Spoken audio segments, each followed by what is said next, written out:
यांना सर्वांना नमस्कार. माझ्या पप्पाच्या तोंडून मी ऐकले माझ्या आई आणि बाबांविषयी. माझ्या 7व्या महिन्यात जन्म झाल्यानंतर एवढीशी होती, पण आज तुमच्या समोर एवढी सुदृढ आहे ते माझ्या आईच्या मायेने आणि ममतेमुळेच.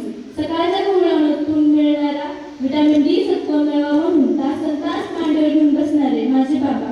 माझ्या आईच्या आणि बाबाच्या मायेतून मला सर्व सत्व मिळालेले आहेत. माझी आई म्हणजे खूपच कडक शिस्त, बाबा म्हणजे बिनधास्त.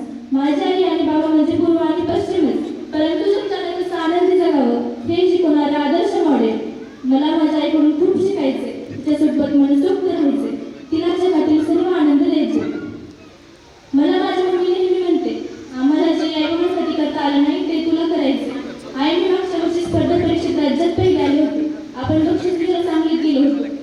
त्यावेळेस त्याचे माझ्यासाठी आनंदी क्षण मी आयुष्यभर विसरणार नाही. माझ्या आई बाबाची कौतुकाची थाप म्हणजे माझ्यासाठी एनर्जीच. माझ्या कोणत्याही परीक्षेच्या निकालाची वाट पाहणारी आई. तिच्या तोंडून कौतुकाचे 2 शब्द पडल्याशिवाय निकालाचा आनंद अधुराच.